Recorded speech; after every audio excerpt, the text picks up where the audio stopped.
Hello students, তোমাদের প্রিয় YouTube channel educational সলিউশনে তোমাদের সকলকে জানাই স্বাগত। প্রতিদিনের মতো আজকেও আমি তোমাদের জন্য নিয়ে এসেছি গুরুত্বপূর্ণ ক্লাস। এখানে প্রতিটি প্রশ্ন খুবই ইম্পর্টেন্ট তোমাদের ফুড এসেই পরীক্ষার জন্য। আশা করছি এখান থেকে তোমরা অবশ্যই বেশ কয়েকটি প্রশ্ন কমন পেয়ে যাবে। তো আজকের ক্লাসটা তোমরা প্রথম থেকে শেষ পর্যন্ত মনোযোগ সহকারে দেখো। তো দেখো, এটি হলো কালকের হোমওয়ার্কের কোশ্চেন। এখানে বলেছিল যে এমআরআই এর সম্পূর্ণ নাম কি। তো এটার সঠিক উত্তর হবে option number D, magnetic resonance imaging. Magnetic resonance imaging এটা হলো এমআরআই এর সম্পূর্ণ নাম। তো যারা অপশন নাম্বার ডি উত্তর দিয়েছো তাদের উত্তর সঠিক হয়েছে। তো এটার উত্তর হবে অপশন নাম্বার ডি। তারপরে আজকের সেশনটি শুরু করছি। দেখো দেখো কোশ্চেন নাম্বার 1, কোন বছরে সরোজিনী নাইডু ভারতীয় জাতীয় কংগ্রেসের সভাপতিত্ব করেন? এ 1915, বি 1925, সি 1935, না ডি 1945। তো এখানে বলেছে যে কোন বছরে সরোজিনী নাইডু ভারতীয় জাতীয় কংগ্রেসের সভাপতিত্ব করেন। তো মনে রাখবে, এই সরোজিনী নাইডু কিন্তু ভারতের প্রথম মহিলাও ছিলেন যিনি জাতীয় কংগ্রেসের সভাপতিত্ব করেন। যদি এইভাবে কোশ্চেনটা আসে যে ভারতের প্রথম মহিলা হিসেবে, সেটাতেও কিন্তু সরোজিনী নাইডুই উত্তর হবে। তো এটার ক্ষেত্রে এটার উত্তর হবে অপশন নাম্বার বি, 1925 সালে। 1925 সালে কানপুর সেশন, মনে রাখবে 1925 সালে কানপুর সেশনে তিনি সভাপতিত্ব করেছিলেন, আর তিনি ছিলেন ভারতের প্রথম মহিলা। এটাও ভাবে এইভাবে কোশ্চেনটা কিন্তু আসে। আর যদি বলে যে পশ্চিমবঙ্গের মহিলা গভর্নর কে ছিলেন প্রথম, তখন কিন্তু হবে পদ্মজা নাইডু। এই নাইডু দিয়ে মিল আছে দেখে এটি বলে দিলাম এখানে, যে পশ্চিমবঙ্গের মহিলা গভর্নর বললে হবে পদ্মজা নাইডু, মানে প্রথম মহিলা গভর্নর পদ্মজা নাইডু। তারপরে দেখো নেক্সট 2 নম্বর কোশ্চেন, ভারতের নিম্নলিখিত পরিবেশগত আন্দোলনগুলির মধ্যে কোনটি গাছ কাটা রোধে সরাসরি সম্পর্কিত ছিল? এ নর্মদা বাঁচাও আন্দোলন, বি চিপকো আন্দোলন, সি সাইলেন্ট ভ্যালি আন্দোলন, না ডি তেহরি বাঁধ সংঘাত। তো এখানে বলেছে যে ভারতের পরিবেশগত আন্দোলনগুলির মধ্যে কোনটি গাছ কাটা রোধে সরাসরি সম্পর্কিত ছিল। তো এটার সঠিক উত্তর হবে অপশন নাম্বার বি, চিপকো আন্দোলন। চিপকো আন্দোলন হলো সরাসরি গাছ কাটার সঙ্গে সম্পর্কিত। এটি হয়েছিল হলো 1973 সালে। মনে রাখবে 1973 সালে এই চিপকো আন্দোলন হয়েছিল। আর এই আন্দোলনের নেতৃত্ব দিয়েছিলেন কে? সুন্দরলাল বহুগুণা। মনে রাখবে সুন্দরলাল বহুগুণা ছিলেন নেতা এই চিপকো আন্দোলনের, আর এটি হয়েছিল 1973 সালে। তো এটার উত্তর হবে অপশন নাম্বার বি। তারপরে দেখো নেক্সট 3 নম্বর কোশ্চেন, কোন সালে গান্ধী আরউইন চুক্তি স্বাক্ষরিত হয়? তো এখানে বলেছে যে কোন সালে গান্ধী আরউইন চুক্তি স্বাক্ষরিত হয়? এ 1930, বি 1931, সি 1932, না ডি 1933 সালে। তো এখানে বলেছে যে গান্ধী আরউইন চুক্তি স্বাক্ষরিত হয় কোন সালে। তো এটার সঠিক উত্তর হবে অপশন নাম্বার বি, 1931 সালে। 1931 সালে এই গান্ধী আরউইন চুক্তি স্বাক্ষরিত হয়।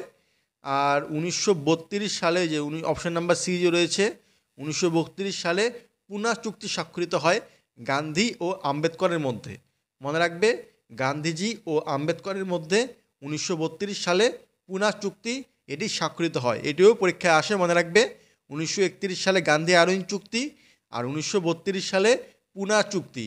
পুনা চুক্তি হলো গান্ধীজি ও আম্বেদকরের মধ্যে।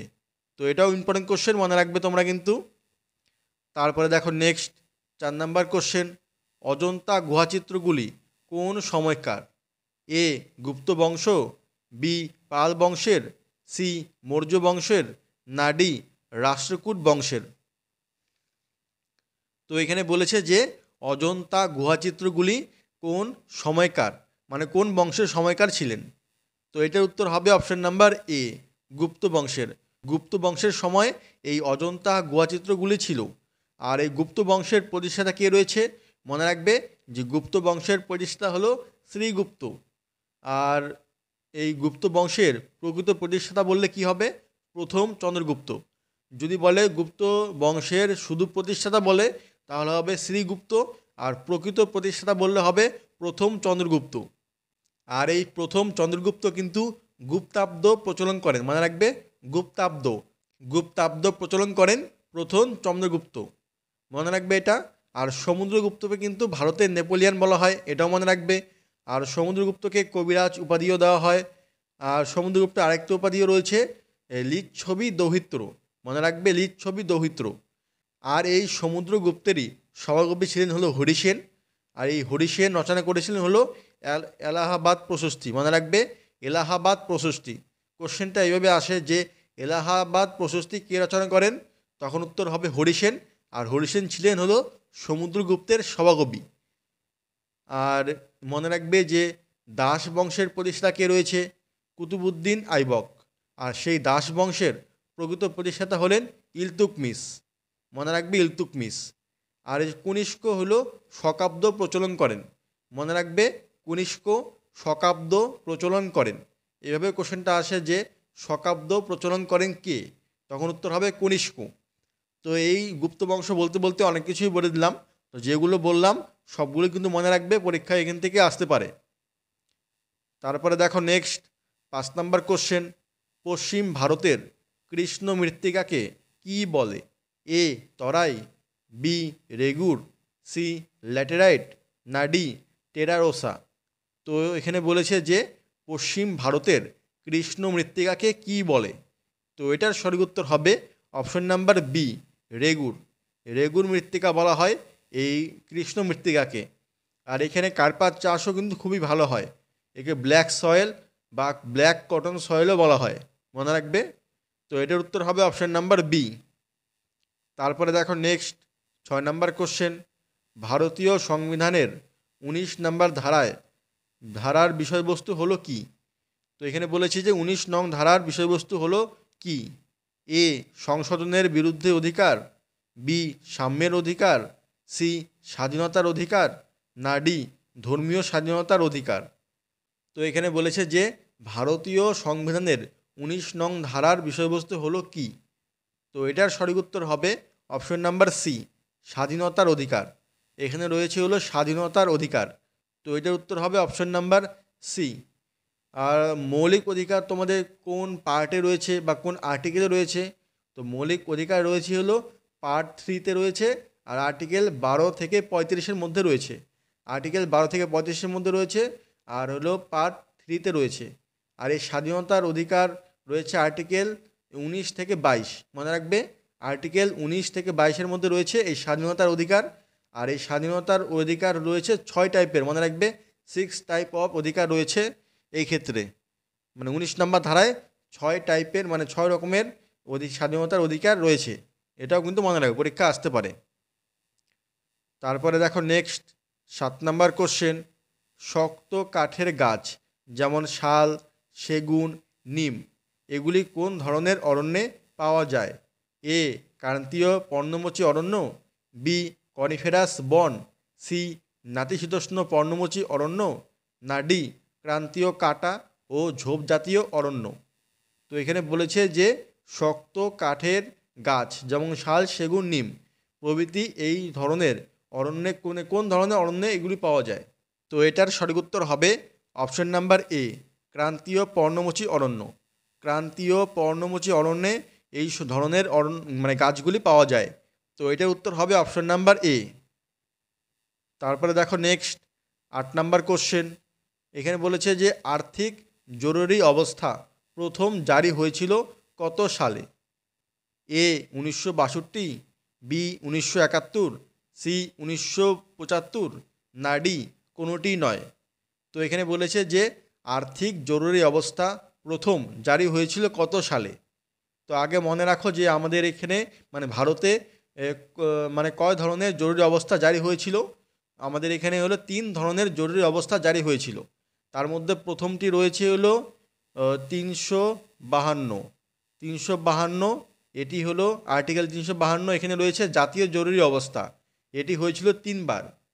আর তারপরে আছে হলো আর্টিকেল 356, এটি হলো রাষ্ট্রপতির শাসন, এটি কিন্তু অনেকবার জারি করা হয়েছিল। আর লাস্ট রয়েছে হলো 360। 360 নাম্বার ধারায় রয়েছে হলো আর্থিক জরুরি অবস্থা। তো এখানে কোশ্চেন কিন্তু এটাই রয়েছে যে আর্থিক জরুরি অবস্থা, কিন্তু এই আর্থিক জরুরি অবস্থা কিন্তু আমাদের ভারতে একবারও জারি হয়নি। তো এটার উত্তর হবে অপশন নাম্বার ডি, কোনোটিই নয়। কারণ আমাদের ভারতে মানে আর্থিক জরুরি অবস্থা এখনও পর্যন্ত জারি হয়নি। আর এই যে 1962 সালে যে রয়েছে, 1962 সালে প্রথম জাতীয় জরুরি অবস্থা ঘোষিত হয়েছিল। তারপরে দ্বিতীয় হলো 1971 সালে জারি হয়েছিল, আর তৃতীয় হলো 1975 সালে জারি হয়েছিল। এই তিনটি জারি হয়েছিল জাতীয় জরুরি অবস্থা। এই যে আর্টিকেল 352-তে রয়েছে জাতীয় জরুরি অবস্থা, মনে রাখবে, এটা পরীক্ষায় আসে। এই তিনটি বলে দিলাম। আর এই সবগুলি কিন্তু রাষ্ট্রপতি জারি করতে পারেন, মনে রাখবে, এই জরুরি অবস্থাগুলি রাষ্ট্রপতি জারি করতে পারেন। তো স্টুডেন্টস, তোমরা যারা এখনও লাইক করোনি, তোমরা অবশ্যই একটি লাইক করে দাও। তোমাদের লাইক দেখলে আমি আরও উৎসাহিত হই ভিডিও বানানোর জন্য। তো তোমাদের লাইকটি খুবই দরকার। তো তোমরা অবশ্যই একটি লাইক আর একটি শেয়ারও করে দিও। তারপরে দেখো নেক্সট 9 নাম্বার কোশ্চেন, প্রথম কোন এশিয়ান গেমসে হকি খেলার সূচনা হয়েছিল? এ 1966 সালে ব্যাংকক, বি 1958 সালে টোকিও, সি 1970 সালে ব্যাংকক, না ডি 1962 সালে জাকার্তা। তো প্রথম কোন এশিয়ান গেমসে হকি খেলার সূচনা হয়েছিল? তো এটার সঠিক উত্তর হবে অপশন নাম্বার বি, 1958 সালে টোকিওতে। 1958 সালে টোকিওতে এই প্রথম মানে হকি খেলার সূচনা হয়েছিল এশিয়ান গেমসে। আর এই এশিয়ান গেমস প্রথম কবে চালু হয়েছিল? মনে রাখবে 1951 সালে।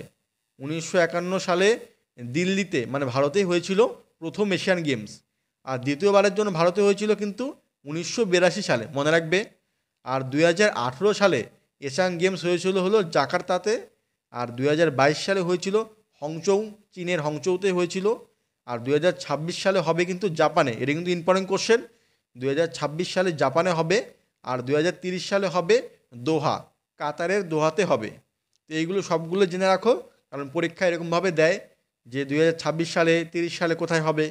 তো মনে রাখো 2018 সালে হয়েছিল হলো জাকার্তাতে, 2022 সালে হয়েছে হলো হংচৌতে, 2026 সালে হবে হলো জাপানে, আর 2030 সালে হবে দোহা, কাতারের দোহাতে হবে। তো সবগুলোই বলে দিলাম, তোমাদের পরীক্ষা আসলে বলতে পারবে। তারপরে দেখো next 10 number question, Birsa Munda আন্তর্জাতিক হকি স্টেডিয়াম কোন রাজ্যে অবস্থিত? এ ত্রিপুরা, বি ঝাড়খণ্ড, সি ওড়িশা, না ডি মধ্যপ্রদেশ। তো এখানে বলেছে যে বিরসা মুন্ডা আন্তর্জাতিক হকি স্টেডিয়াম কোথায় অবস্থিত, কোন রাজ্যে? তো এটার সঠিক উত্তর হবে অপশন নাম্বার সি, ওড়িশা রাজ্যে, মানে ওড়িশা রাজ্যে অবস্থিত এই আন্তর্জাতিক হকি স্টেডিয়াম বিরসা মুন্ডা। তো 2023 সালে men's hockey world cup host মানে করেছিল কে, মানে কোথায় আয়োজন হয়েছিল? ইন্ডিয়াতে। মনে রাখবে ইন্ডিয়াতে হয়েছিল, উড়িষ্যা রাজ্যেই হয়েছিল 2023 সালে। আর জিতেছিলেন হলো জার্মানি, মনে রাখবে জিতেছিলেন হলো জার্মানি। তারপরে দেখো নেক্সট 11 নাম্বার কোশ্চেন, কোন বায়ুমণ্ডলের অংশ সবচেয়ে ঘন হয়? A troposphere, B stratosphere, C mesosphere, না ডি আয়নোস্ফিয়ার। তো এখানে বলেছে যে কোন বায়ুমণ্ডলের অংশ সবচেয়ে ঘন হয়, মানে ঘনমণ্ডল বলা হয়। তো এটার উত্তর হবে অপশন নাম্বার এ, ট্রোপোস্ফিয়ার। ট্রোপোস্ফিয়ারকে এই ঘনমণ্ডল বা ঘন হয় সবথেকে বেশি। আর এই ট্রোপোস্ফিয়ারকে কিন্তু ক্ষুব্ধমণ্ডলও বলা হয়, কারণ এখানে ঝড় বৃষ্টি সব কিছু এই ট্রোপোস্ফিয়ারের মধ্যেই কিন্তু হয়। আর এই স্ট্র্যাটোস্ফিয়ারে কিন্তু ওজোন গহ্বর দেখা যায়, ওজোন গহ্বর। আর এই যে আয়নোস্ফিয়ারে কিন্তু বেতার তরঙ্গ ও মেরুপ্রবাহ এগুলো লক্ষ্য করা যায় এই আয়নোস্ফিয়ারের মধ্যে। তো সবগুলি মনে রাখবে। তারপরে দেখো নেক্সট 12 নম্বর কোশ্চেন, নিচের কোন প্রাণীটি তিব্বতে পরিবহনের জন্য ব্যবহৃত হয়? এ ইয়াক, বি ষাঁড়, সি উট, না ডি লামা। তো এখানে বলেছে যে নিচের কোন প্রাণীটি তিব্বতে পরিবহনের জন্য ব্যবহৃত হয়? তো এটার সঠিক উত্তর হবে অপশন নাম্বার এ, ইয়াক। ইয়াক এটি তিব্বতে পরিবহনের জন্য ব্যবহৃত হয়। তো এটার সঠিক উত্তর হবে অপশন নাম্বার এ। তারপরে দেখো নেক্সট 13 নম্বর কোশ্চেন, নিচের মধ্যে কোনটি ভারতে আর্থিক নীতি মানে মনিটারি পলিসি প্রণয়ন করেন? এ ভারতীয় অর্থ কমিশন, বি ভারতীয় রিজার্ভ ব্যাঙ্ক, সি নীতি আয়োগ, না ডি পরিসংখ্যান ও কর্মসূচি বাস্তবায়ন মন্ত্রণালয়। তো এখানে বলেছে যে ভারতে আর্থিক নীতি মানে মনিটারি পলিসি প্রণয়ন করে কে?